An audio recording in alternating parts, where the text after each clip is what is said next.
Stanford University.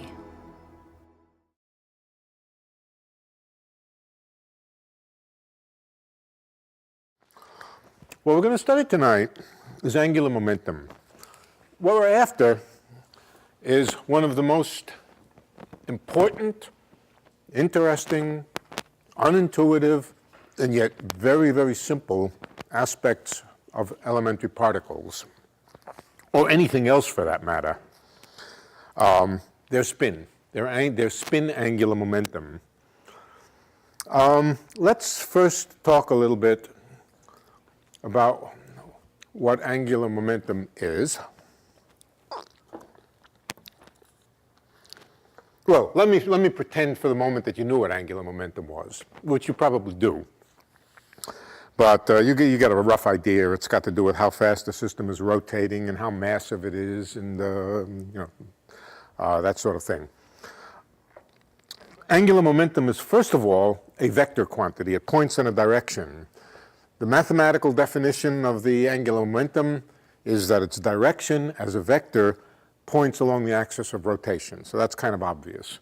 There's a right-hand rule. If the system is rotating about an axis, you don't know offhand, without a definition, whether the angular momentum is pointing that way or that way. All I told you, it was along the axis.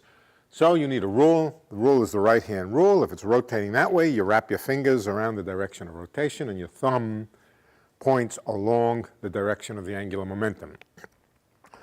That's not something you prove. That's something you define, all right, the direction of angular momentum. It's built up out of the mass and the speed of rotation and that sort of thing, the moment of inertia to be exact, which is a combination of the mass and the size of the system, and the velocity, the angular velocity. And any system, any ordinary system, composite system, this cup here, made up out of lots of atoms, it actually can have two kinds of angular momentum. One is called orbital angular momentum, and the orbital angular momentum is a consequence of the motion of its center of mass. It could be angular momentum. Angular momentum, first of all, is relative to a particular axis. If an object is moving around an axis, it has angular momentum relative to that axis, even if the thing is itself not spinning. That's a good word, spinning. Spinning means rotating about some internal axis. It has angular momentum by virtue of the fact that it's moving, let's say in a circular orbit around my head. I see it, it has angular momentum. That's not the angular momentum we're interested in, that orbital angular momentum. The angular momentum we're interested in is the angular momentum of spin. So what is the spin angular momentum? The spin angular momentum is whatever angular momentum would be there in a frame of reference where the system was at rest. So if the system is at rest, the only angle where the center of mass of the system is at rest. I don't mean that it's not rotating, I mean that its center of mass is standing still. In the frame of reference where its momentum is zero, ordinary momentum, any leftover angular momentum is called spin, basically. Now, I wish I had a basketball or something that I could spin, but just to illustrate. Ordinarily, in ordinary thinking about things, you can take a basketball and you can start it rotating. And you'll say, that's the same thing, that's the same object as the original basketball, which wasn't rotating, except it's now rotating. Okay. If we also keep track of the fact that in quantum mechanics, the amount of angular momentum is discrete, you can't interpolate continuously between different angular momenta, then you could ask the question, it becomes a question of definition. If you start an object with a little bit, with no angular momentum, and then you rotate it up, you spin it up and give it some angular momentum, is it the same object rotating, or is it a new object? Now that's obviously a matter of definition. But in practice, the real issue is how much energy does it take to set it into rotation? Now, you say, I can set it into the smallest amount of rotation, arbitrarily small amount of rotation, and so it takes arbitrarily small amount of energy to start it rotating. But that's true in classical mechanics. You have a continuous interpolation between the thing not rotating and the thing rotating. But in quantum mechanics, you don't have a continuous interpolation. And so I would say it's a matter of definition whether you want to think of a rotating nucleus as the same object or a discretely different object. But the real question, as I said, is how much energy does it take to start a system in rotation? Given that the rotational states are discrete, it makes sense to ask how much energy does it take to set it into the first excited state, the first lowest amount of rotation that you can get. If it's very small, it only takes a little bit of energy, then the object is probably pretty recognizable as the same object as when it was rest. But if it takes an enormous amount of energy, well, it could take so much energy that it would just blow the system apart. So, for example, an atom, if you try to set an atom into rotation with too much angular momentum, the electrons will just fly off and that atom won't even be there. So you certainly make things which are distinguishably different when you set them into rotation, and discretely different. What about an electron? Can you set an electron, forget for the moment that the electron has intrinsic spin for a minute, let's forget that for a minute. Can you set an electron into rotation so that it resembles the same object except rotating about some axis? Or is the electron somehow so small and so point-like that it doesn't make any sense to set it into rotation? A thing which is infinitely small, a simple point, a simple mathematical point, it's hard to conceive of, at least with our usual mental pictures, of setting that thing into rotation. But we don't know that the electron is infinitely small. Maybe the electron is not infinitely small. If it's not infinitely small, maybe we have a chance of seeing a rotating electron. Okay. So the question becomes, how much energy does it take to set an electron into rotation? Now, the answer tends to depend on the size of an object. For a given mass, it depends on the size of an object.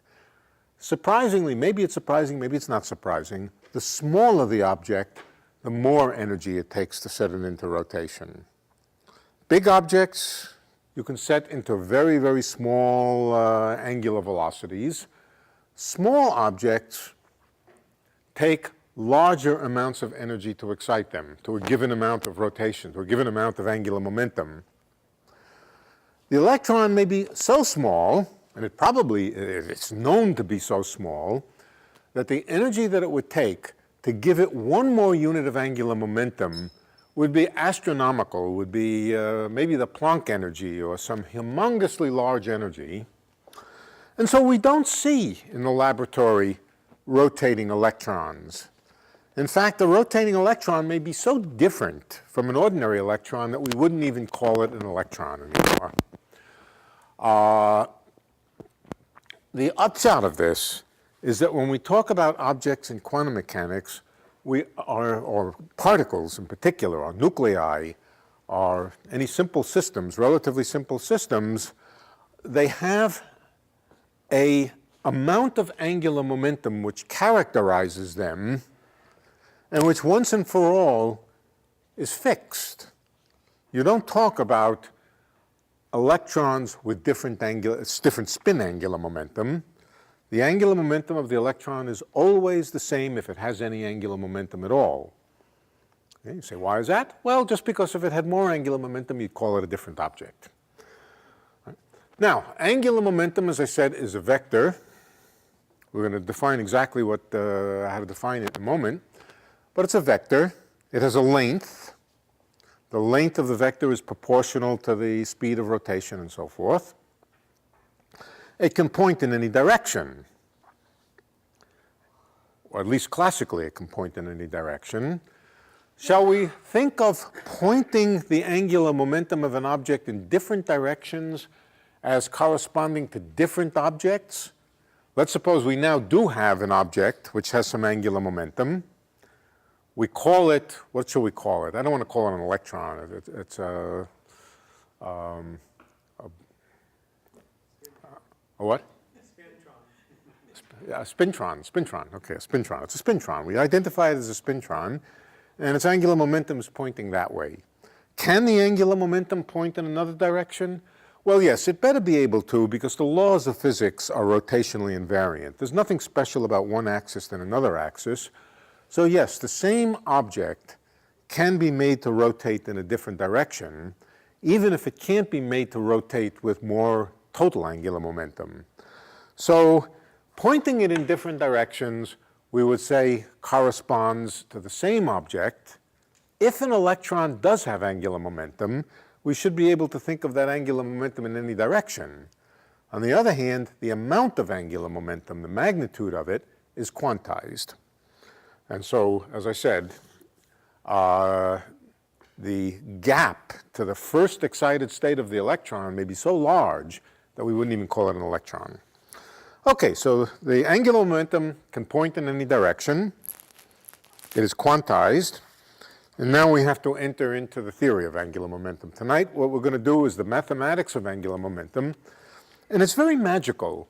It's magical and it seems totally abstract, totally unintuitive, and then pump, out comes experimental facts and predictions and the entire properties of spin as an experimental, observational fact about particles.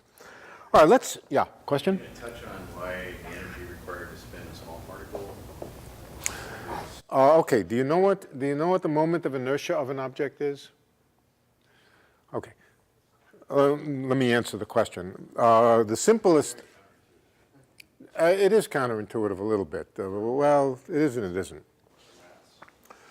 The moment of inertia is a combination of the mass of the object and the radius of the object. We take a ball of some sort, all right? It's mr squared.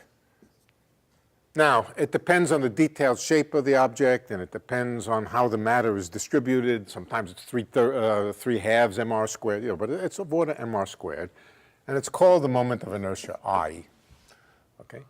The energy of a rotating object, that's one thing.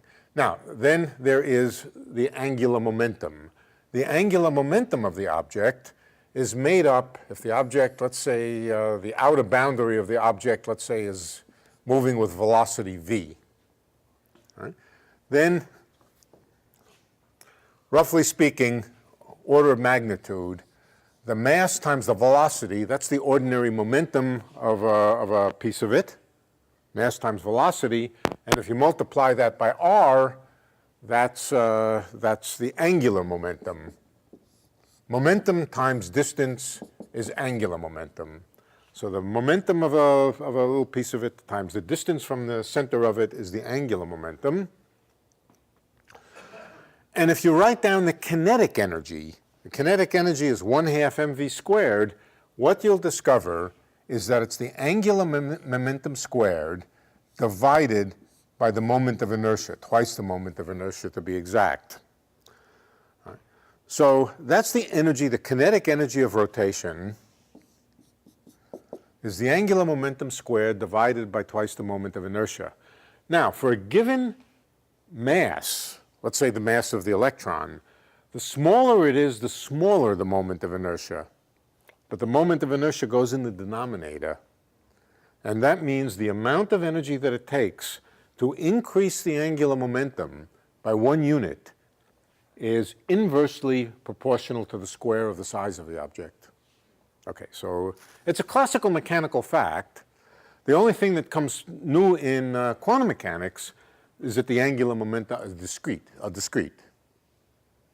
But the fact that for a given angular momentum, a smaller object costs more energy, that's a classical mechanical fact.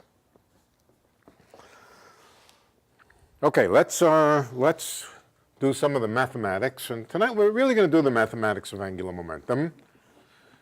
It's both totally unintuitive and simple. All right? Simple enough, and this is a great example of where you see extremely abstract mathematics, which you can follow, suddenly popping out very unintuitive answers, but nevertheless experimental answers. All right, let's begin.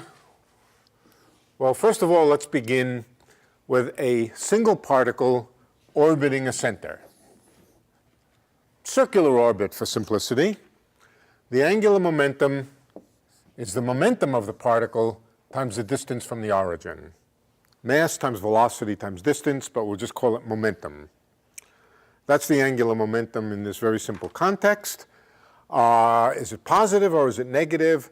That depends on the sense of rotation. Going this way, I think I'll call positive. Going that way, I'll call negative, but it's not very important. That's the angular momentum of a point object. Now, this object has momentum, has angular momentum because it has momentum, and it has momentum because it has velocity. So this is not yet spin. But now supposing we had two particles at opposite ends of the diameter here, both going with the same sense of rotation. Now the center of mass would be at rest. The center of mass of the system would be at rest, but the angular momentum would certainly not be zero. It would be the sum of the two angular momenta, and they're going in the same direction. So here's an example where the center of mass of the system can be at rest, but there's still angular momentum. This is spin. Okay? All right, now let's get a little more refined in our precise definition of angular momentum. I said before, angular momentum is a vector, and that means, or that's denoted by putting a little arrow over the top of it. Momentum is a vector, and also spatial location. Here's the spatial location of an object. It is relative to an origin. Relative to an origin. We can call it a vector. It's the radial vector. Let's talk about the components first, before we get on to what angular momentum is. The components of the r vector are just the coordinates of the position of the particle. So the components of r, this r over here, let's write it over here. The components of r are just x, y, and z.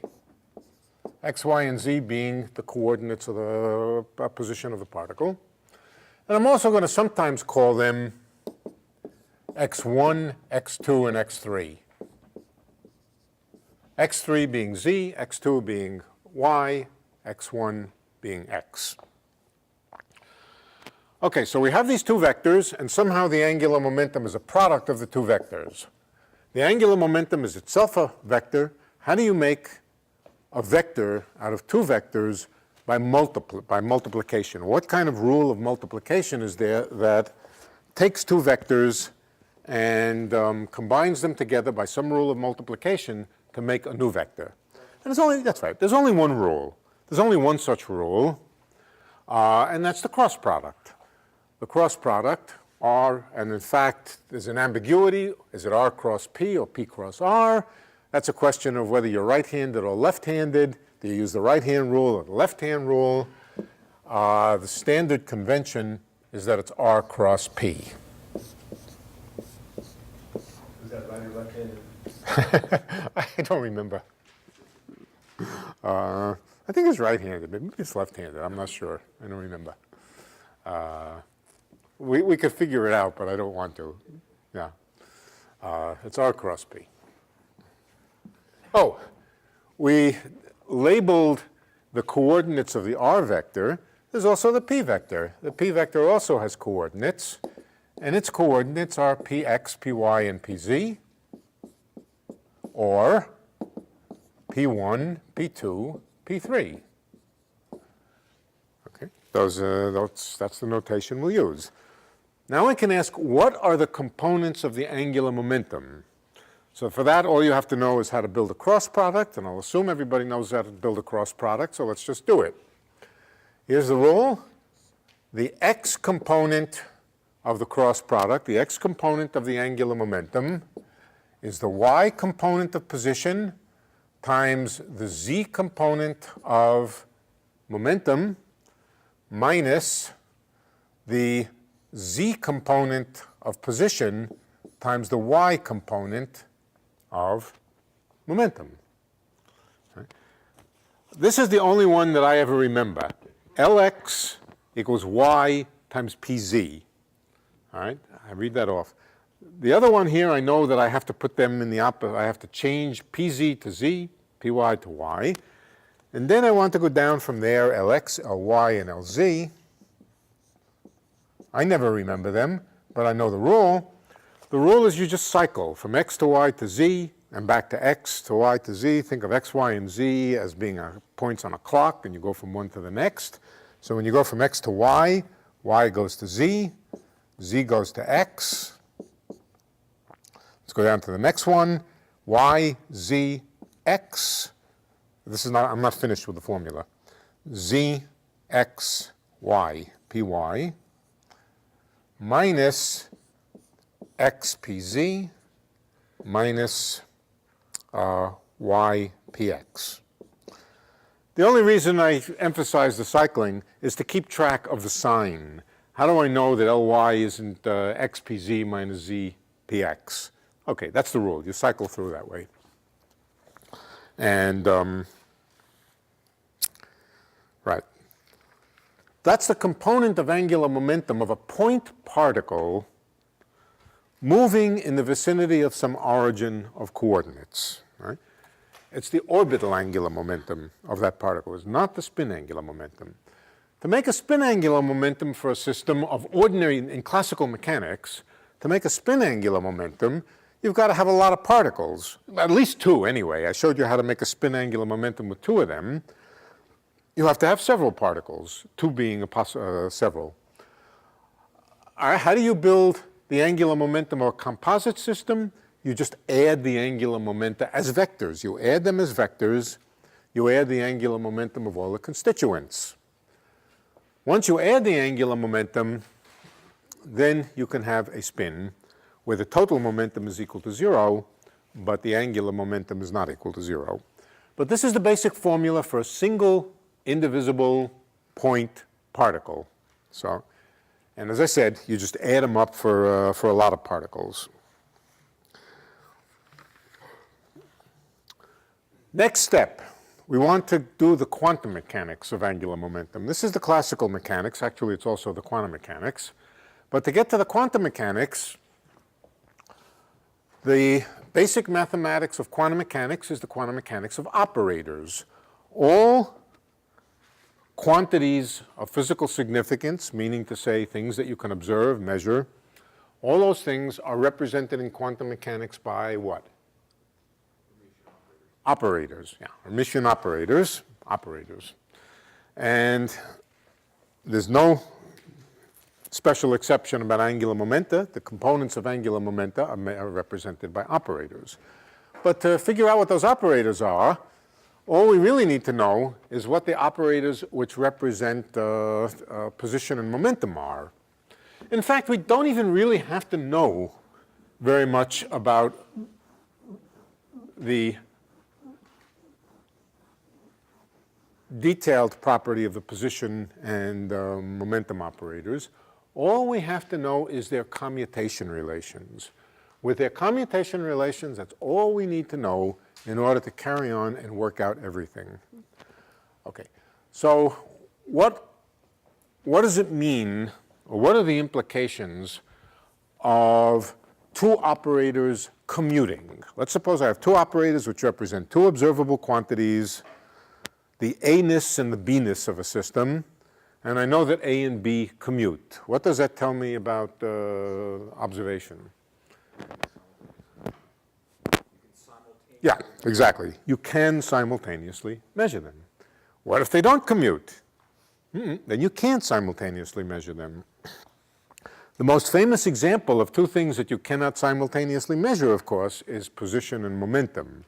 The implication is that in quantum mechanics, the operators representing, where did I erase them? P1, P2, and P3 on the one hand, x1, x2, and x3 don't commute among themselves. Okay? So what are the right commutation relations? All right, now, to some extent, these are postulates of quantum mechanics. You find them in the first chapter of Dirac's book, and they're basically postulates, if you like. But there are limitations on what you can write down, but we're going to take them as postulates. All right, the first postulate is that you can simultaneously measure all three coordinates of position. There's no limitation on how well you can determine the x, y, and z coordinates of position. They're all simultaneously measurable. And the implication of that is that every x commutes with every other x. We can write that down, xi, xj equals 0 for all I and j. For all I and j. Incidentally, anything commutes with itself. It would be very weird if something didn't commute with itself. That would say you could measure it, but you couldn't measure it simultaneously with itself. Bad idea. Okay, so everything commutes with itself. Same thing for momenta. There is no limitation on being able to simultaneously measure the different components of momentum. So, Pi, Pj equals 0. What about x's with p's? Well, that's exactly what the uncertainty principle is about. It tells us that we cannot simultaneously measure coordinates and position, but which coordinates and which positions which components can we not measure simultaneously? And the answer, there's not a lot of freedom about this, but nevertheless, I'm going to just state it as a postulate, that x1 and p2 can be simultaneously measured. The x coordinate of a particle and the y component of its momentum are not limited by the uncertainty principle. It's the x component of position and the x component of momentum which are not simultaneously measurable. So we have that x with px is not equal to 0. Anybody remember what it is equal to? IH bar. It's small. Why? Because we certainly don't expect macroscopic, big, heavy objects to behave with such bizarre behaviors. So it's small, 1 unit of angular momentum. 1 unit of Planck's constant. And so forth for y and z. And so we can write down a general formula that the commutator of xi with pj is IH bar if I equals j, and it's 0 if I doesn't equal j. Is that clear? Okay. So to represent that, we put the Kronecker delta here. And that's a nice systematic way to describe the properties of position and momentum. That turns out to be all we really need to know in order to understand the properties of angular momentum, and in order to understand the properties of spin. Let's see, there's one other point that is worth emphasizing, and that's that angular momentum has units of Planck's constant. How do I know that? Well, angular momentum has units of distance times momentum. Here's distance times momentum. On the right-hand side is Planck's constant. It also occurs, of course, in the uncertainty principle. Delta x, delta p is greater than or equal to whatever, some number times Planck's constant. So you see that Planck's constant has units of length times momentum, and angular momentum has units of length times momentum. So it's not completely surprising that angular momentum is quantized in units of Planck's constant, in units of the basic quantum in nature, which is Planck's constant. Okay, but we haven't gotten there yet. I just pointed that out. What I want to work out for you is the commutation relations of the components of angular momentum.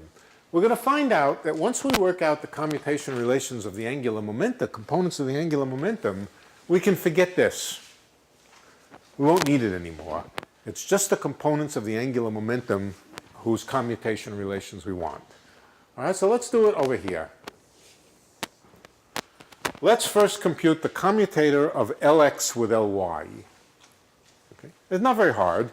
I will have to wing it a little bit because I would have to remind you what all the rules about the algebraic rules of commutators are. But it's pretty simple. It's simple enough that, that you can see what happens. All right, so we want the commutator of Lx with Ly. Lx with Ly is ypz is the commutator of ypz minus zpy. That's the first entry into the commutator. And we're going to commute that with, that was Lx, with Ly, which is zpx minus xpz. I think in the last 24 hours I've done this 3 times on the blackboard. The first 2 times were last night when the 30 people who failed the course showed up late. You know, there's another cheat that you didn't use. You used the cycling from top to bottom. Yeah. But you can actually just cycle from left to right and forget about the other 2 equations. So y starts with z. Z starts with x. All right. However you like. Yeah. Yeah, that's fine.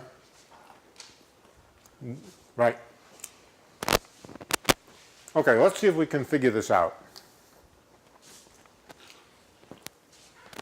Let's see, ypz. Let's look at the commutator of this term of the first factor with this term of the second factor. There's nothing to prevent y, when you think about commutators, you're thinking about pushing operators through each other. Can they freely pass through each other without a change in the value of the operator? All right. Now y commutes with x, so it can go right past x. It also commutes with pz. Pz commutes with x, and pz commutes with pz. So you can push this one right through this one, no obstruction. So these 2 commute with each other, contribute nothing to the commutator. I think there's another combination. Let's see, is it this one? Z, yeah, these two also commute with each other. The 2 which don't commute with each other are 2 pairs, this and this with this. So let's see if we can work it out. We have ypz z px. The only thing which doesn't commute here is pz with z. All right? So I maintain that the answer is just y times, I don't want to use red, is just y times px, and it doesn't matter which order you write them down, y times px, and then there's the commutator of pz with z. What's the commutator of pz with z?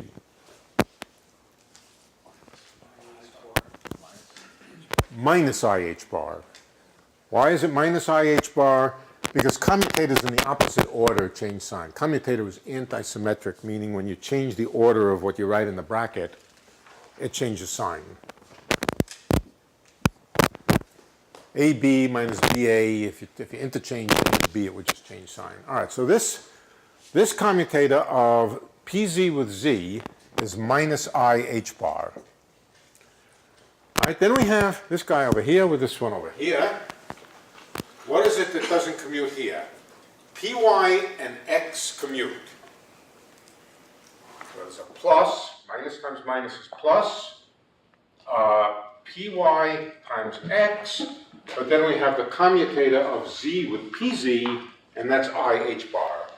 So IH bar, another IH bar, or in other words, the whole thing is, oh, that's, sorry, what did I write here? Piece of y. Doing this one, Piece of y, right? Yep. X piece of y. And again, in each of these expressions here, it doesn't matter which way you order the two constituent operators in here. Okay, the whole thing then is IH bar XPY minus YPX. Whole bunch of mumbo jumbo, but nevertheless, it's very effective. XPY minus YPX is LZ. So we've learned that the commutator of LX with LY is just, sorry, IH bar. IH bar LZ. That's kind of pretty. That when you commute two components of the angular momentum, you get back another component of angular momentum. You don't have to remember anything about P's and X's anymore.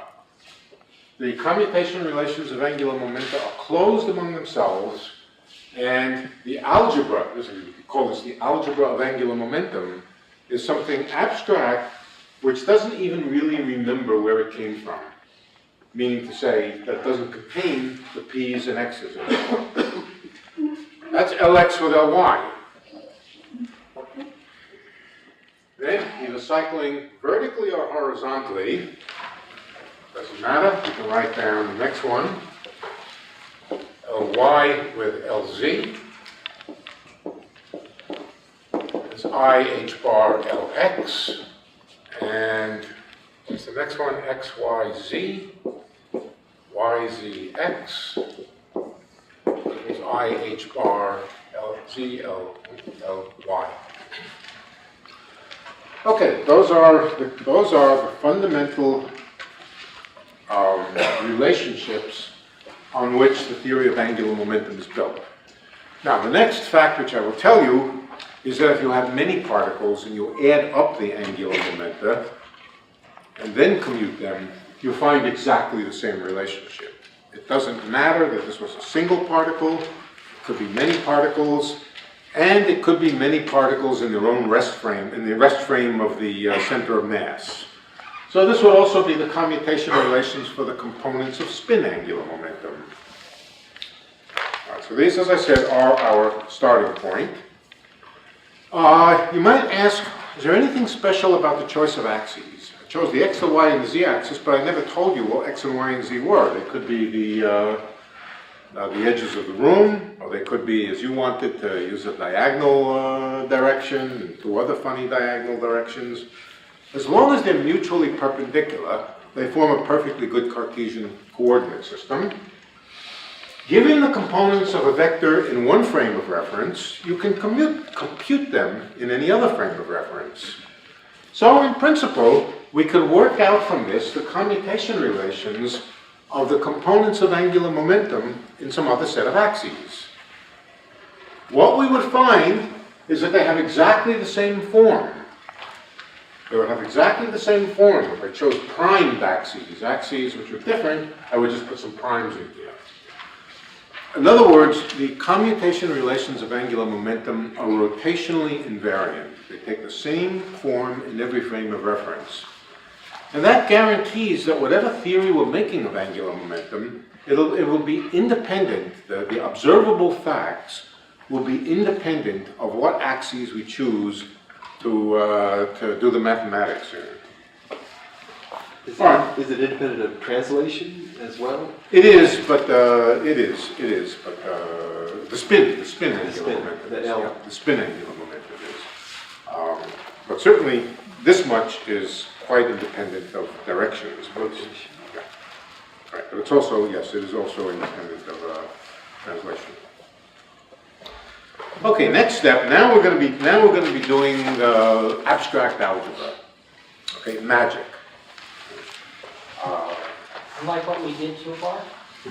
Well, so far, we didn't get anything out of it. It only becomes magic when you get something.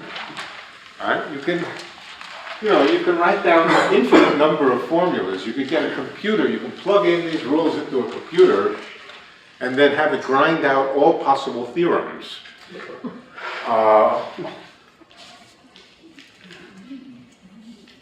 Ape can do that, right? And mostly they'll grind out uninteresting theorems. It becomes magic when all of a sudden you look back and you say, wow, that's an experimental fact that I can confirm. Or that's telling me something interesting about the physics of the operational process of measurement. So we'll get there. But we're still just doing abstract mathematics for the moment. Now, of course, I know where I'm going. You don't know where I'm going, so you just have to follow. But after you see it, you'll know, and then you can do it yourself. Okay, so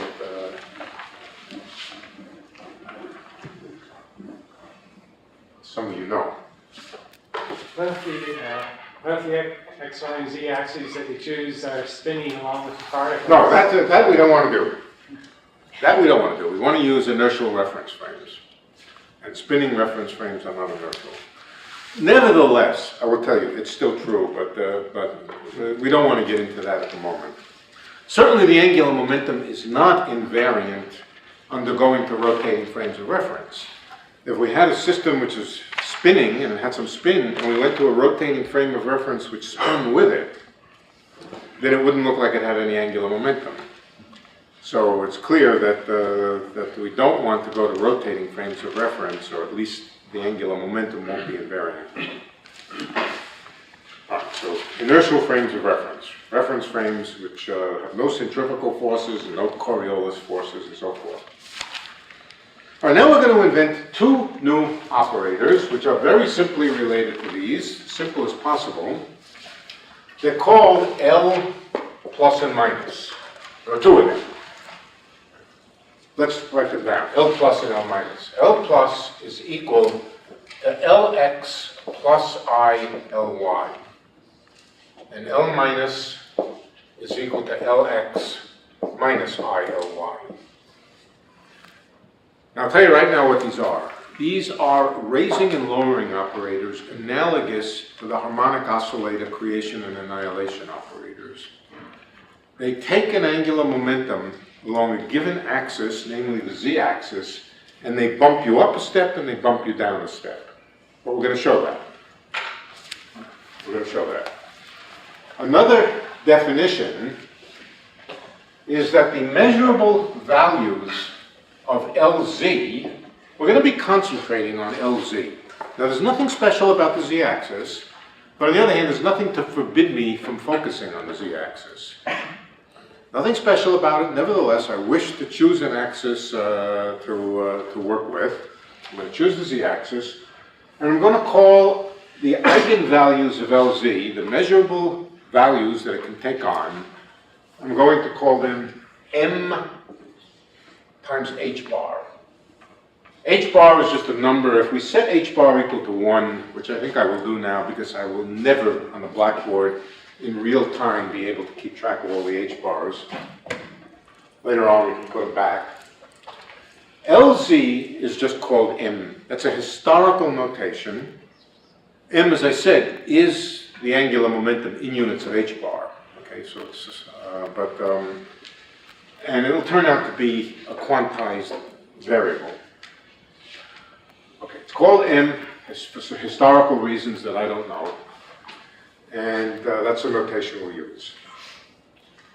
What I want to calculate, I'm not interested for our purposes in the commutator between L plus and L minus. I'll tell you if you want to work it out. It's proportional to Lz. But that's not our interest right now. I want to work out the commutator of L plus with Lz. You'll see why as we go along. All right, so we want L plus with Lz, also L minus with Lz, but let's do L plus with Lz. So this is equal to commutator of Lx plus ILy with Lz. Well, we have all the rules. This is easy. Oh my God, where did I do with them? Here they are. All right. Commutator of Lx with Lz. Can somebody read it off for me? Minus Ly, ILy. Minus ILy. We're setting h bar equal to 1 for the moment, right? So Lx with Lz, do I believe you? I do. Minus ILY.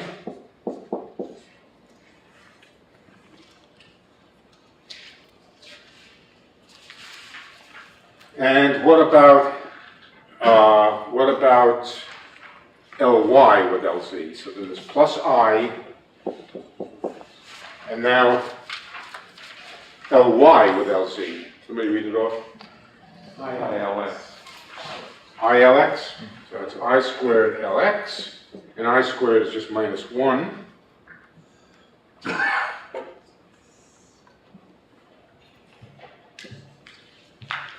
And this is just equal to minus L plus. All right, it's minus Lx plus ILY.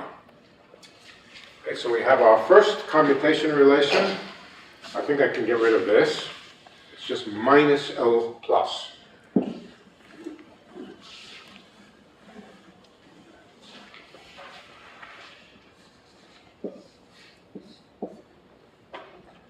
What about L minus with LZ?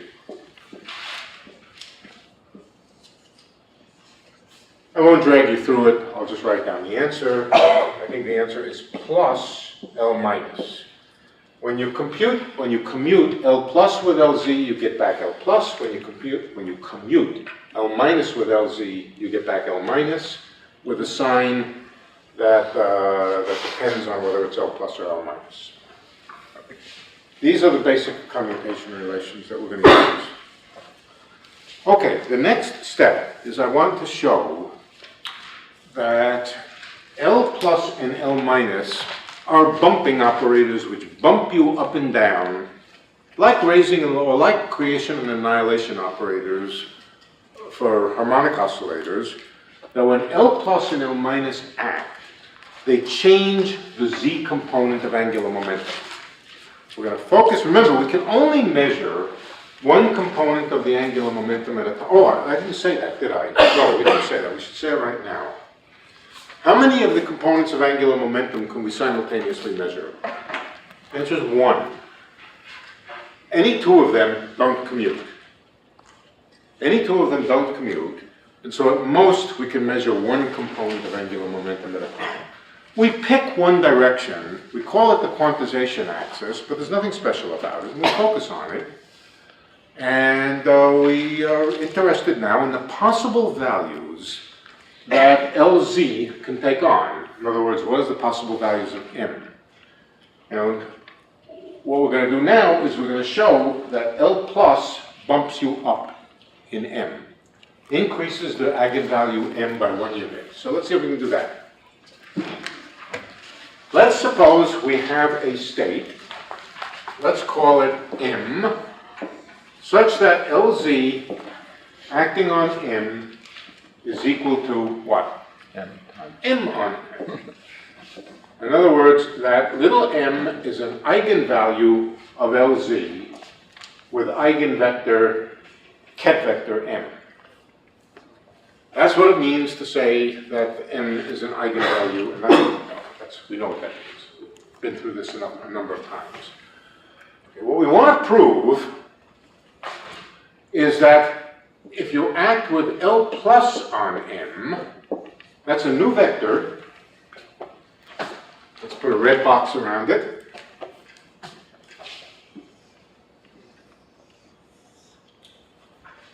It's a new ket vector. What I want to prove is that that's a ket vector with eigenvalue m plus 1, with eigenvalue of Lz equal to m plus 1. So let's do it. All we have to do is multiply this by Lz and see what we get. What should we get if it really is an eigenvector? We should get m plus 1 times the same thing in the red box. We should get, I won't bother writing it down, but we should get m plus 1 times the thing in the red box. All right. Now, this would be easy to compute if Lz commuted with L plus. Then we would just push the Lz through and use the fact that Lz on m just gives us m times m. Okay? That would be easy. But it's not that easy. We can't push Lz through L plus. Why? Because they don't commute. But if we use the commutation relations, we can. So let's write out what this commutation relation means. It means L plus LZ minus LZ L plus equals minus L plus. I've just written it out by hand in excruciating detail. The thing that I'm interested in here, the thing that came up here, was LZ times L plus. So let's put that on one side of the equation and write that this is L plus LZ plus L plus, oops, not LZ, but L plus, equals LZL plus.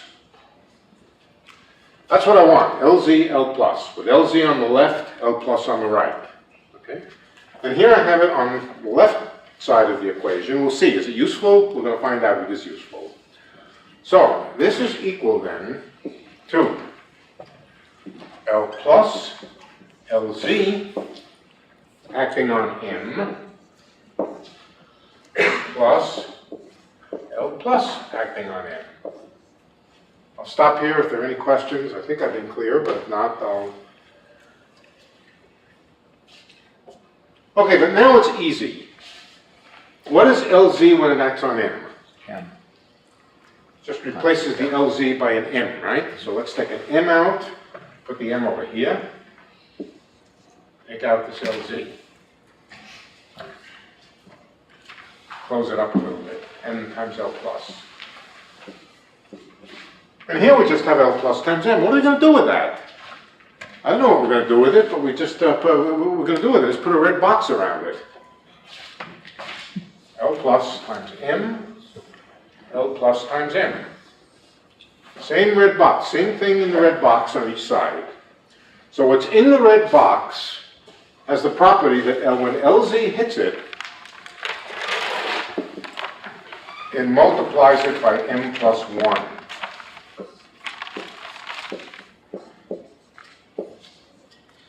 The thing in the red box is an eigenvector of LZ with eigenvalue M plus 1.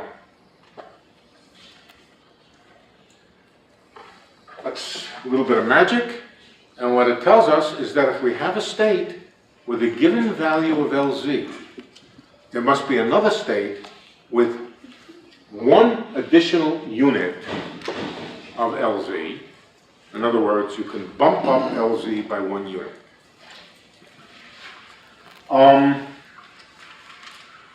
You can bump down LZ the same way, except using the lowering operator. So you can check that L minus on M gives you an eigenvector with eigenvalue M minus 1. All right, so now let's think about, now we've learned something rather non-trivial. We've discovered that the spectrum of angular momentum, of z component of angular momentum, is spaced by integers.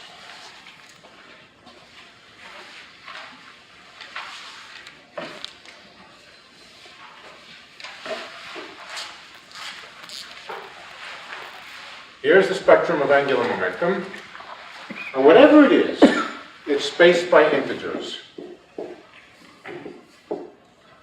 I don't know, it could be, I don't know what the spectrum of angular momentum is yet, the spectrum of possible values of it.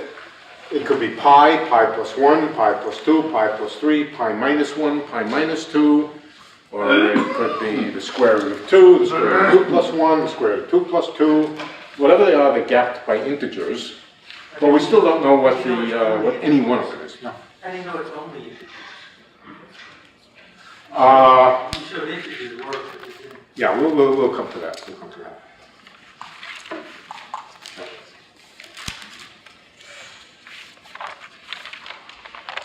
Okay, now, next question.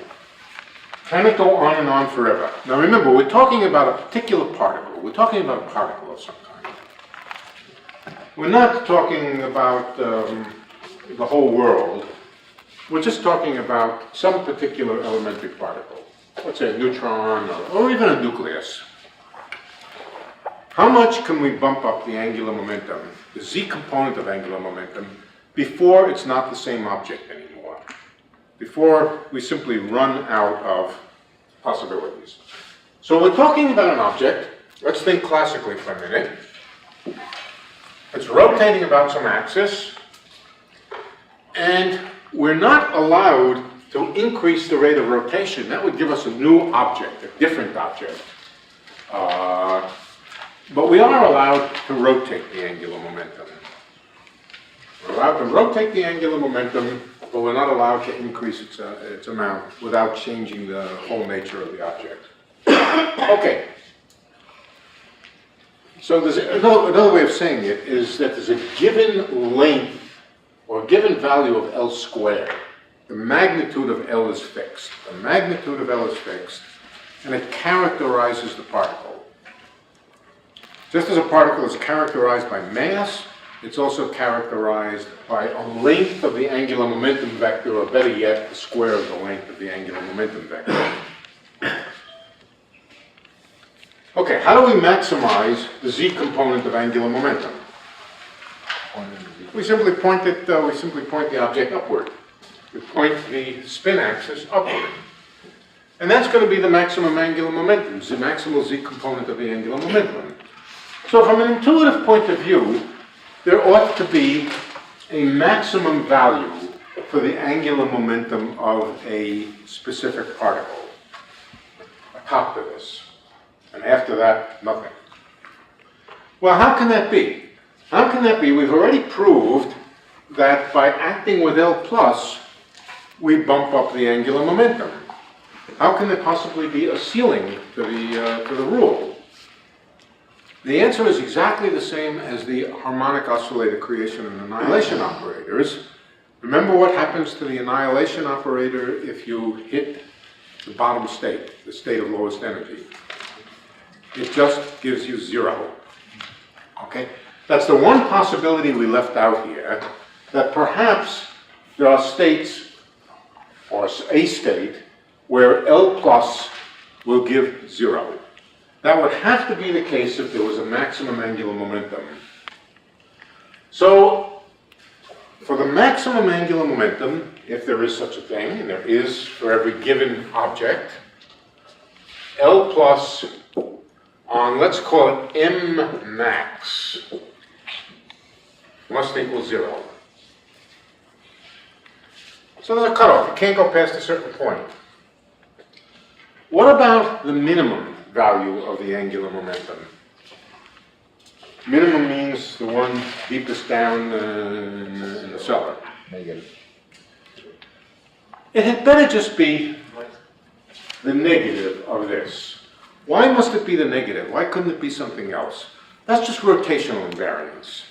If you can build a system with an angular momentum along a given axis of a certain value, you must be able, by rotational invariance, by every axis being equivalent to every other axis, you must be able to rotate that angular momentum and have exactly the same value except pointing in the opposite direction.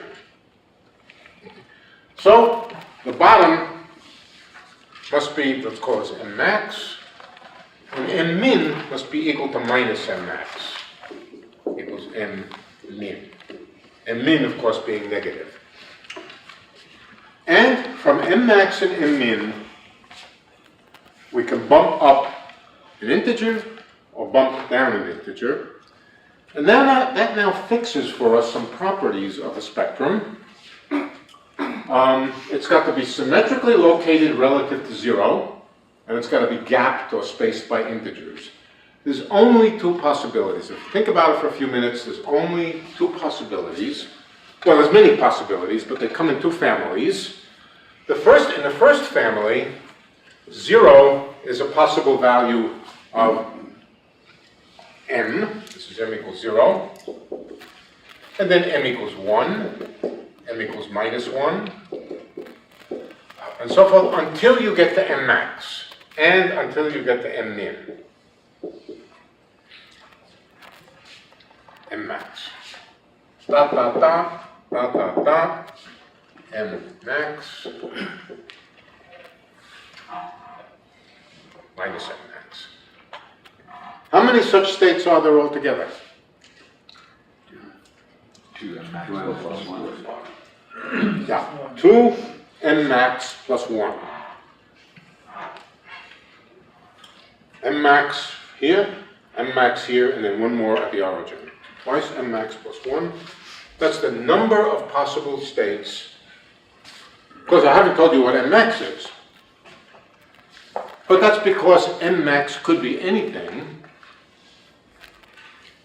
depending on the specific particle or the specific object we're talking about. So specific particles have their own value of m max. And that m max is called the spin of the particle. For example, there are particles that have no spin at all.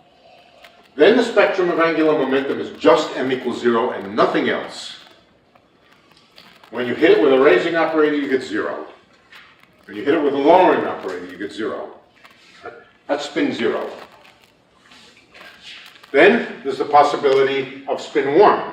Spin 1 is a situation where m equals 1 is the ceiling, and m equals minus 1 is the floor. Can't go below the floor, can't go above the ceiling. That's spin 1, called the spin 1 particle.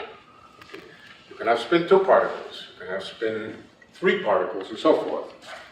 An example, the Higgs boson is a spin 0 particle. The photon is a spin 1 particle, and the Z boson is a spin 1 particle.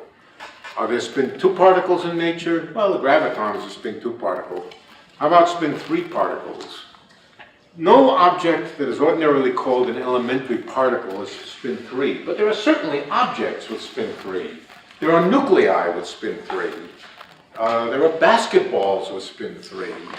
There are galaxies with spin 3. Rather hard to find them. But yeah, there are lots of objects with spin 3. But among the elementary particles in nature, the things that we ordinarily call the elementary particles, spin 0, spin 1, and spin 2. Spin 2 is in. Now that's not completely clear because I missed a possibility. And the possibility was that n equals 0 was not in the spectrum. The only other situation which is symmetrical about the vertical and which is gapped by integers, spaced by integers, let's put 0 over here, is to start at m equals a half and m equals minus a half, and then go upward in units of 1. So this one would be 3 halves, this one would be minus 3 halves, and so forth, until you come to m max. In this case, all the eigenvalues would be half integers. The simplest example being just the half spin particle. Again, you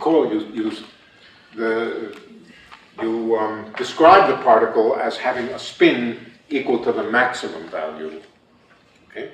So, an object which only had spin a half, or a z component equal to a half and minus a half, that's the simplest object with the half spin kind of spectrum. That's called a half spin particle. The next one would be called a spin 3 halves particle and spin 5 halves particle. And particles come in these two types: integer spin and half integer spin. Is there a question? No. Half integer spin and integer spin. Yeah. Is there a maximum half spin for a particle like there is for pulse? Yeah. But the only thing is that the maximum is going to be a half integer. It's going to be not an integer. A spin 3 halves particle, the maximum would be 3 halves. A spin 5 halves particle, the spin maximum would be 5 halves. When you talk about elementary particles, you say there's none of spin 3 or higher. Yeah. Oh, yeah. In all speculations about elementary particles, basically the combination of Lorentz invariance, quantum mechanics, and a few other things tell you that there are no particles, elementary particles, of spin higher than 2. That will allow 0, 1, and 2, and it will allow a half and 3 halves. So all the standard particles of elementary particle physics are 0, a half, 1, 3 halves, and 2. But you can build composite objects, yeah. Your line there allows for negative spin values. Well, there any negative spin place for values that just in means, particles? just means rotated around the axis, so it's pointing down. And we characterize the particle by the maximum value of the spin, meaning the maximum positive value. So let me go kind of way off topic here. So Okay. why are there only, say, 2 orientations? Who said there were 2? Okay. There's spin 0 particle, there are none. Okay, 2 or... There's spin 3 particle, there are 3. I know what you're asking. You're asking what happens to the directions in between. You're asking, Yeah. okay, we're going to talk about that. That's quantum mechanics in your face. Okay, that's, And let me add one to that. yeah, we'll come to that. That's not off topic at all. Okay, and let me ask one more. Let me add to that when you get to that topic, which is, what about like corkscrew waves? A corkscrew motion is a motion which is moving and rotating. The wave is a corkscrew. An electromagnetic wave can be a corkscrew wave, yeah. Meaning circular polarization. Circularly polarized waves. Yes, yeah. currently all our waves, all our math, very classical waveforms. Yeah, but nevertheless, a circularly polarized photon is one with a spin angular momentum along the axis going in exactly the direction that you can. A circularly polarized wave is composed of circularly polarized photons, and a circularly polarized photon means one whose angular momentum along that axis is pointing along that axis. But to talk about objects at rest, which is what we're talking about now, it doesn't make sense to talk about corkscrew motion because corkscrew really has to do with simultaneous rotation and motion along an axis. So at the moment, the object you're hunting for, the mathematical term, is helicity. Helicity is got to do with the orientation of the spin relative to the direction of motion. But we'll come to that. Very, very important concept. Is there an elementary particle that we know of that has 3/2 spin? Depends on whether, define the term no. We know electron. That we we know measured, or that we have theories 100%? or hunches, I guess. It's a matter of speculation. Speculation is too wrong word. Conjecture. It's a matter of conjecture that there exists a supersymmetric partner of the graviton, which is called the gravitino, which has spin 3 halves. That has not and will never be experimentally detected. Therefore, we're safe. It's claiming it exists. If you use Yeah, L I have squared, a question. The, Directly detected, directly. at this point, the L's are no longer acting like their original definition, because if you just plug their original definition in, you wouldn't get these limits. So Well, the original there must be a difference. Well, it looks like there's no longer acting on the original space of psi functions that we had. Somehow there's a new Psi functions. the original space of Ketz. No, we didn't know what the original space of Ketz was. We didn't know what the original Okay, space was. well, if you This, say, what we're deducing is the properties of that space. okay, That's what we're doing. We didn't know what the original space was. it's not the Yeah. space that Yeah. you usually take in Right. elementary quantum mechanics. No, Okay. no, this is something new. So This is spin space. You're going to tell us what the space is? Oh, it is the space of these integers. That's it. For a particle of spin m, the space is the basis vectors are. You specify what a state is by saying what its basis vectors are. Its basis vectors are simply labeled with the values of m along this axis. That's it. Yeah. if you took the absolute value of L, that vector, Yeah. is that an observable quantity, and would you get? It is. It is. So let's. All right. So let me tell you what's true. Okay.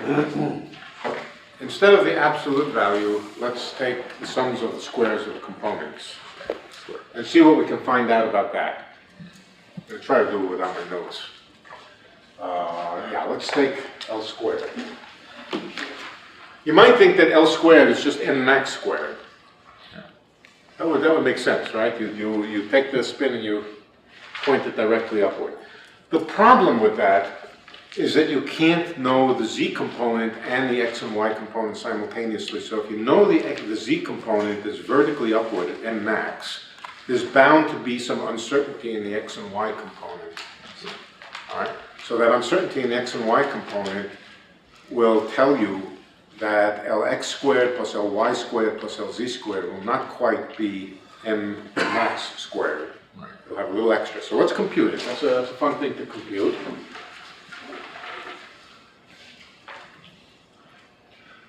Let's see, I was going to do it without my notes, but there's always one thing which I have to go through to remember. Yeah, okay. Let's take L squared. L squared means Lx squared plus Ly squared plus Lz squared. And of course, the name of the game here is to rewrite things in terms of L plus, L minus, and Lz. L plus, L minus, and Lz are... so what is L squared? Let's start with L minus. All right.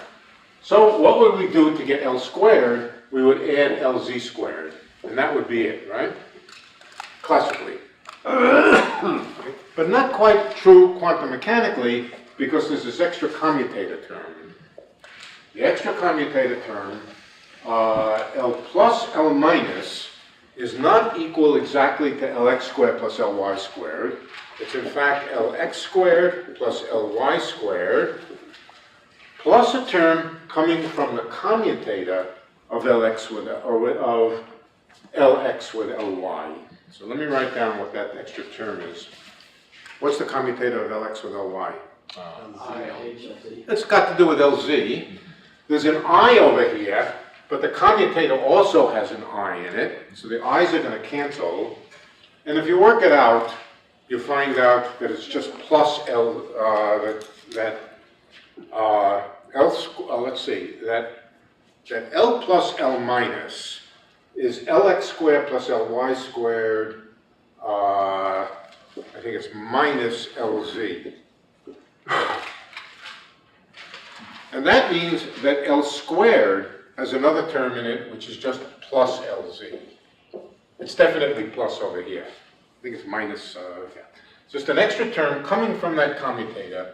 The little mistake we made when we said that L plus times L minus is Lx squared plus Ly squared.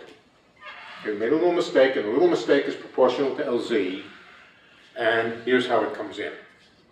Okay, now let's take L squared and operate on a state which is M max, which has the maximum eigenvalue of M. What do we get? L squared on that is equal to L minus L plus on M max plus, what do I get when Lz hits M max? M max. So here we get plus M max squared plus M max times the ket vector M max. Well, what about this? I went through all this effort, but I'm still left with something I don't know what it is. Zero.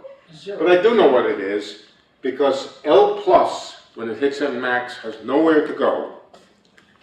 All right, we've reached the ceiling. This is 0. So what have we found out? We found out that the eigenvalue of L squared for this state up here is just M max squared plus M max.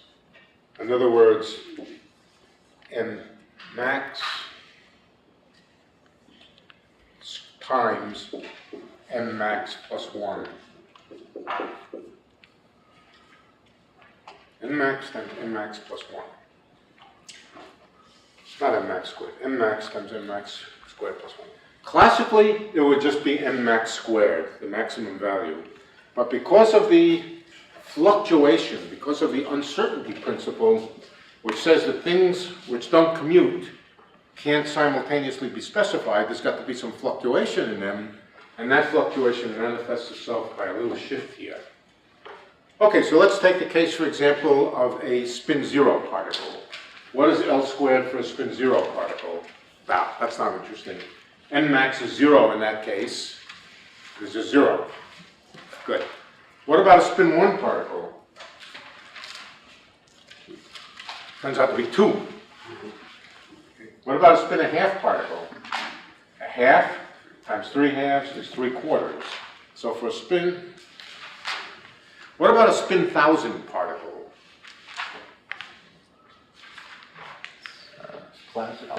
Well, yeah, that's right. If n max is big enough, this little shift is not important. You know, we take a spin of 100 billion billion billion, we're just going to get the square of it plus a tiny irrelevant little change. So classically, it's a very good approximation that L squared is just mx. Now, if you worked out, you can do this, you can work out L squared on each one of these states, and you'll get the same value. All of these states have the same value of L squared. That is the quantum mechanical analog of the statement that when you rotate the particle to change its z component of angular momentum, it doesn't change the square of it. It doesn't change the magnitude of it. So that's a little exercise. You could work out using, again, just the commutation relations of the angular momentum. Can you know the square of the angular momentum and the z component simultaneously? Yes. You can, and you can check that by computing the commutator of L squared with the individual components of the angular momentum. What you'll find is that the commutator of L squared with any one of the components is equal to 0. So that means, although you cannot know two components of the angular momentum simultaneously, you can know a component and the total squared value of the angular momentum. Every electron has a squared spin, the spin angular momentum, equal to 3/4. Every electron has the same value, and it doesn't matter which way the electron is oriented. Did you say for the spin 1, the L squared is going to be 0 for all? Or just for the 0 case? I didn't understand that. No, L squared is 0 for the spin 0 case. Okay. Spin 0 only has one state, it's got angular momentum 0. For n equals 1, the L squared is 2, I think. 2. 1 times 1 plus 1. Right. Right. And for spin 3, what is it? L times L plus 1 is 3 times 4, 12. You said that, Yeah. I'm trying to see how it's always the same no matter which level you take. Oh, that you have to work out. So how do you work it out? You work it out by saying, let me take M max, and now hit it with L minus. This gives me M max, this gives me the next one down. Right, and max minus 1. And then hit it with L squared, and use the tricks. Use the algebraic tricks. And show that when you hit it with L squared, it just gives you the same eigenvalue. The same as. All right, so the algebraic statement is that L squared on the thing in the red box, again, draw a red box around the vector that you're interested in, that this is equal, this is equal to M max times M max plus 1 M max, not M max, M max. M max. M max plus 1 times the thing in the red box.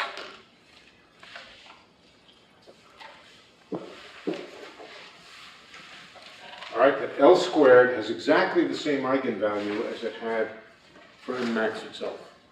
Yeah, and you get that from the formula over there? You get that from manipulating the operators. You get that from manipulating the operators.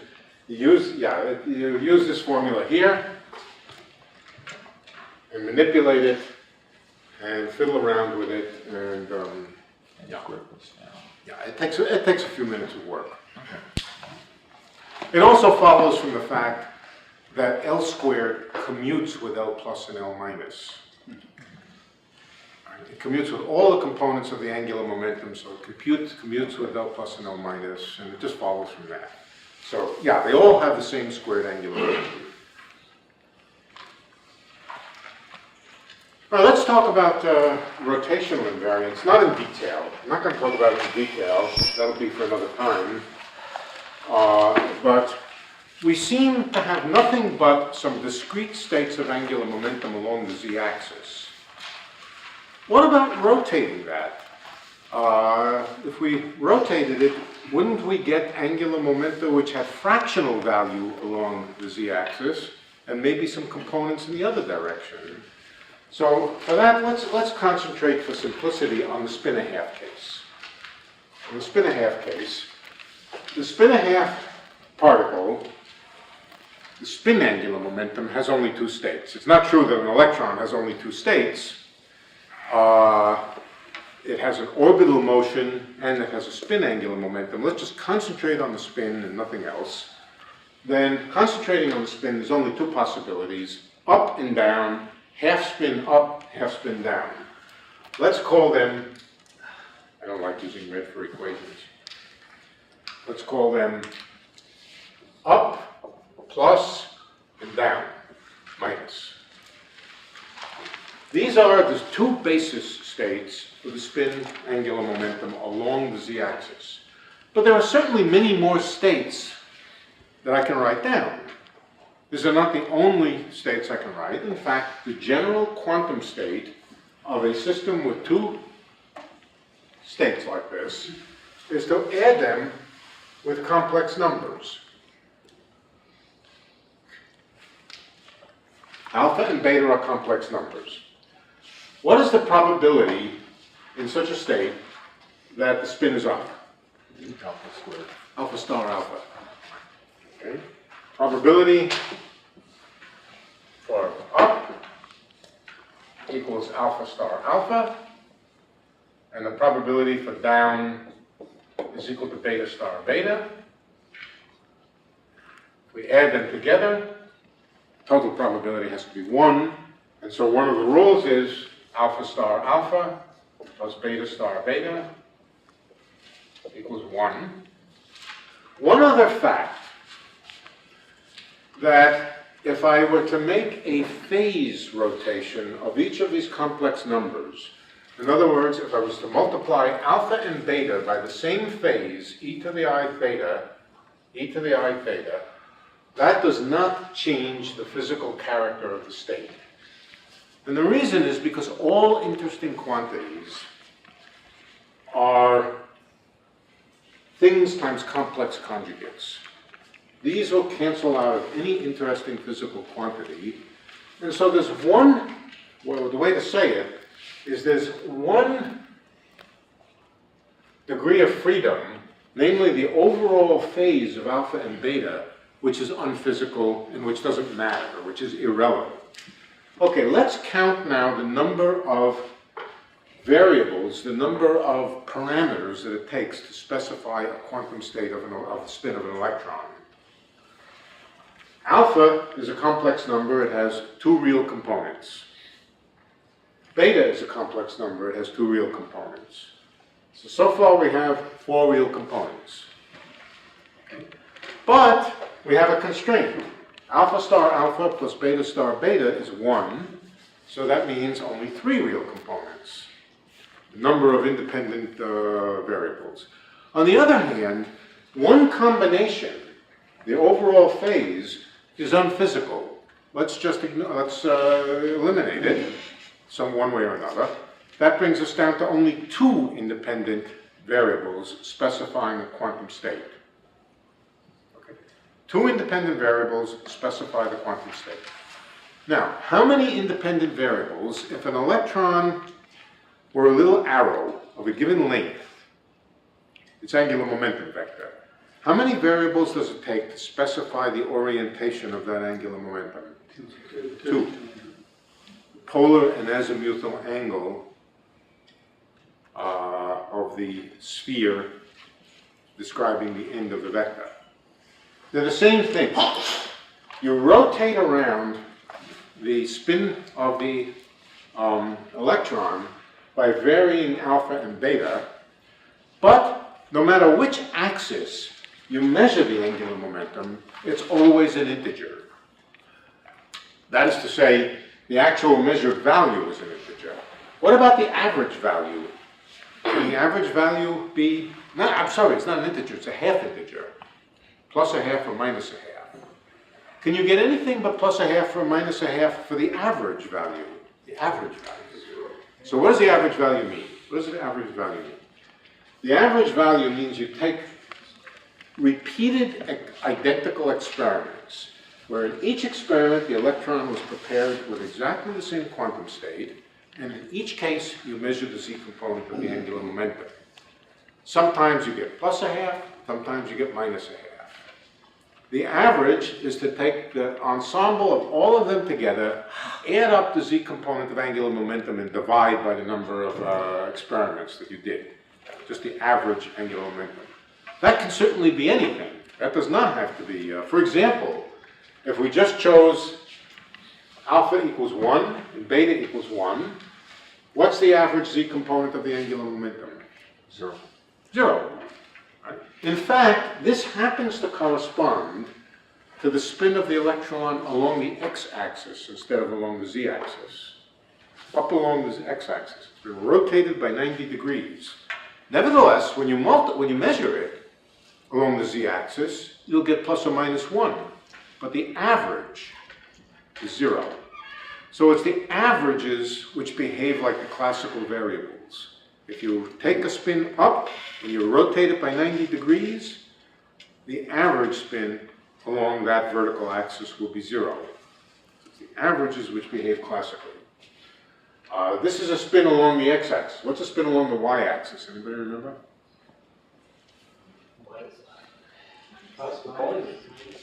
No. Okay, good. It's a good guess, but it's the wrong guess. This is a spin.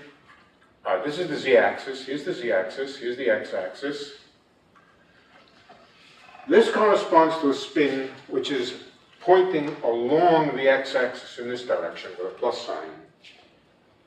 With a minus sign, it corresponds to a spin pointing still along the x-axis but in the opposite direction.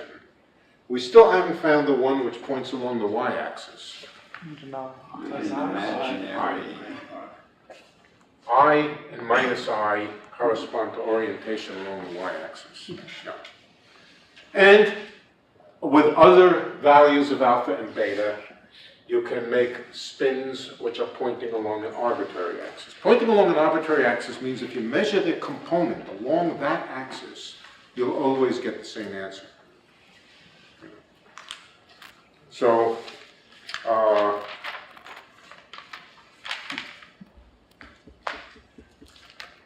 that's pretty much spin in a nutshell. And as I said, it is the electric charge, the mass, the spin of a particle are its most important properties. Now there's a correlation which I should not only mention, but emphasize very strongly, because it's one of the prime facts of elementary particle physics. It's actually a theorem of relativistic quantum mechanics, but we're not going to try to prove it.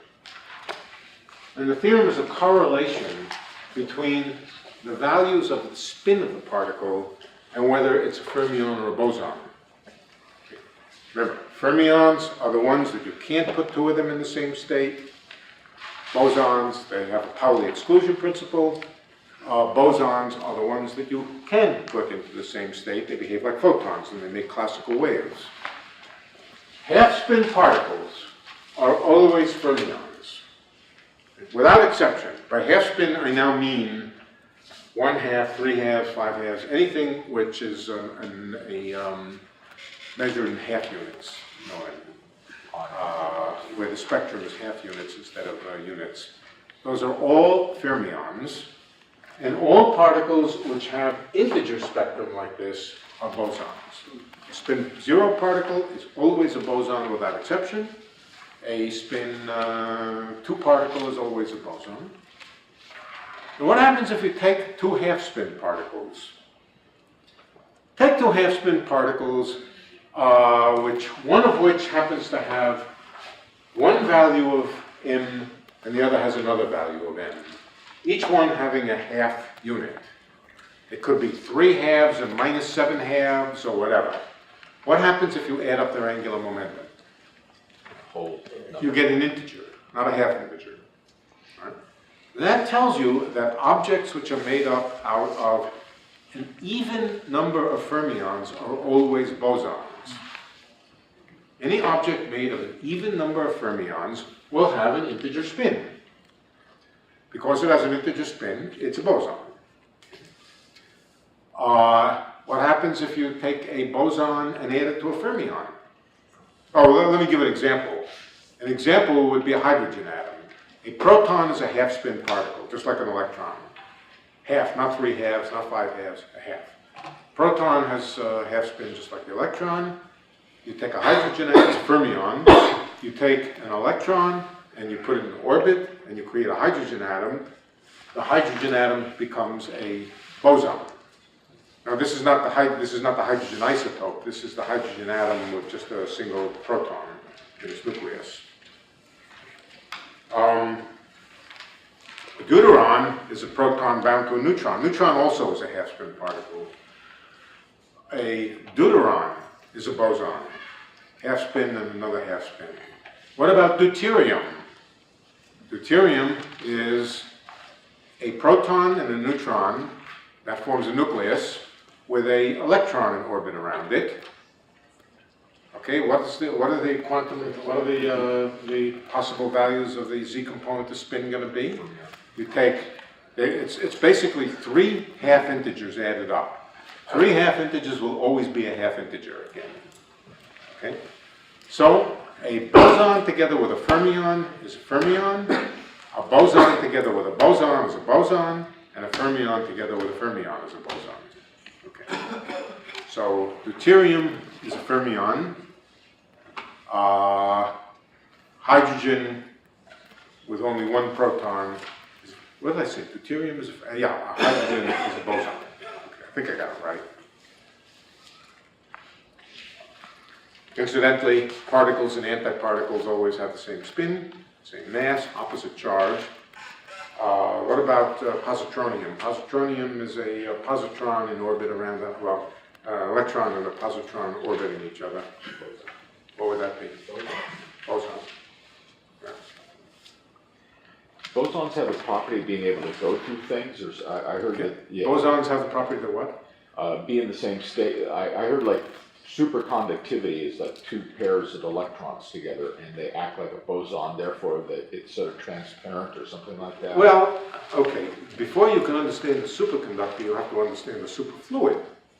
A superfluid, for example, helium forms a superfluid. Let's talk about helium. What is helium, a boson or a fermion? Ordinary helium. Okay, why is that? Because it's got even numbers of nucleons and It's electrons. got 2 protons, 2 neutrons, and 2 electrons. 2 protons and 2 neutrons makes a helium nucleus, an alpha particle, and 2 electrons. So it's a boson. So whatever bosons are, helium is a good example of them. Helium atoms can all go into the same state. And it's when, basically a superfluid of helium atoms is almost like a classical wave that you make by piling them up all in the same state. That's not quite right, but it's close enough for us. They all move together in the same state. Now, an electron in a metal is a fermion. Okay, you can't put 2 electrons into the same state. But how about pairs of electrons? Here's a paradox. Okay, here's a paradox. which we talked about last night, but we'll talk about it again tonight. You take two fermions and you put them together and make a boson. Okay? How can it be that you can put two of those composites into the same state when you couldn't put the constituents into the same state? Does that make sense? So, does it or doesn't it? No. Guess it No? does. Okay, I'll tell you what does make sense.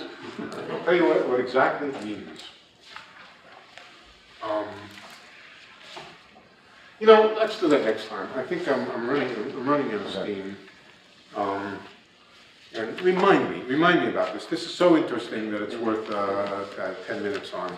How two fermions, when they make a boson, how you can put the bosons into the same state, even though the fermions can't be put into the same state. Okay, so we should get back to that.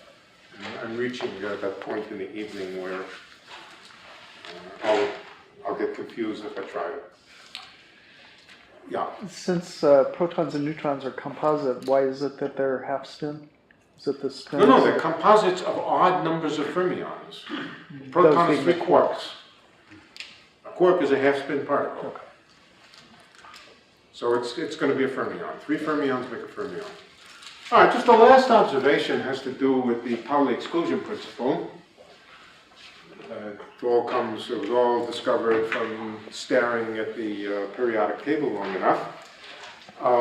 Pauli said that you can't put more than one electron into the same orbital in an atom. No, he didn't say that. He said you can't put more than one electron into the same quantum state. He knew very well that you can put 2 and no more than 2 electrons in the same orbital state in the atom. He knew that because he knew, roughly speaking, that if you take a hydrogen atom, you double the charge of the nucleus, and you put another electron in, the 2 electrons go into the same state, the same orbital state. Okay? So Pauli's exclusion principle did not apply to the orbital motion, it applies to the entire quantum state. The entire quantum state includes the spin state. You can put 2 electrons into the same orbital in an atom as long as their spins are in the opposite direction. You can't put 2 electrons with spin in the same direction, as long as the axis here. You can't put them in the same direction, but you can put them into spin states in the opposite direction. As long as they are different, 2 electrons, and that's the property of the fermion, 2 of them can't be in the same quantum state, but quantum state includes everything about the particle. So that means in every orbital in an atom, you can put no more than 2 electrons, and when there are 2 electrons, they have to be in what's called spin singlets, which mean their spins cancel. You can think of that like mesh gears. Right. If they're going in the same rotation, They go in opposite directions. Right. yeah, if they're going in the same direction, you can strip the gears. Indeed. An orbital, I know, I've done that in my car. an orbital in an atom means more than just what shell it's in. I mean, what's an orbital? Orbital, I simply mean the state of an electron if you ignore the spin. Am I using orbital in a way that a chemist wouldn't use it? Who's a chemist? Yes. I am. Okay, what I mean by orbital motion is not what a chemist means by an orbital. What's an orbital again? That's something. SPDF. I mean a It's the quantum thing that state, a creates solution of the space Schrodinger equation. A solution of the Schrodinger equation, ignoring spin. It creates the chart, the periodic chart that's up there. Yeah. And so that's how come you have 2 electrons in the You inner have shell. 2 things. You have SPD and all that stuff has to do with orbital angular momentum. But then there's principal quantum number, which is called in. And when I speak about the orbital motion, I mean both in and the orbital angular momentum. That's a chemist's notation to call orbital SPD and all that stuff. You know what S stands for? I don't know what S stands for. Spherical. Yeah, it does mean. It does mean spherical. But it actually means a quantum state of 0 angular momentum. P means angular momentum 1. This is the orbital motion of there. D is angular momentum 2. F is angular momentum 3. And I don't know, G comes after F? I don't remember. But, all right. That's the orbital angular momentum of the electron. But the other quantum number is the distance, basically the distance of the electron from the proton, and that's the principal quantum number. So what I would call the orbital motion, meaning that the actual motion of the electron, is a composite of the principal quantum number and the orbital quantum number. Call that, let's just call that a state of orbital motion, a state of orbiting, both principal and yeah. All right, so the rule is that Pauli devised was that no electron can have all of its quantum numbers the same. Okay, that's the rule. And, incidentally, the orbital, well, yeah, okay. So from what you're saying, can you deduce how many electrons can be in each shell in an atom? Yeah. How many can be, not how many are. You can deduce the maximum number. Yeah. Yeah. Yeah. We're not going to do that now. But, So in fact, I hadn't intended to do it at all. But, so you've got the principal quantum number, then the orbital quantum number, and then the spin quantum. let's talk about orbitals in the sense that chemists use it. Orbital means SPD and N, okay? An S particle is spin 0. That means the orbital angular momentum is 0, and there's only one state of the orbital angular momentum. What about P? P is angular momentum 1. We're talking about orbital angular momentum 1. But the rules of angular momentum are the same for orbital angular momentum and spin angular momentum. So if the orbital angular momentum is 1, that means there's 3 possibilities. If the orbital angular momentum is 2, that's a D wave or a D state, there are 5 states. So when you say 1, that actually means up and down? Everything being specified So that can. there's 2 electrons in all the first one. all the things which can be simultaneously specified. And then when there's 3, then there's 2 in Yeah. each of those 3, Yeah. so you get 6 more electrons for a total of 8. Right, exactly. I hadn't intended to talk about atomic physics today, but we can. You know. It's extremely interesting. And some features of atomic physics show up again when you're thinking about quarks orbiting each other and so forth. A little different. Okay, any questions? And if not, I have a date tonight, it's Friday night. I'm already in trouble. I have a date with my pillow. For more, please visit us at stanford.edu.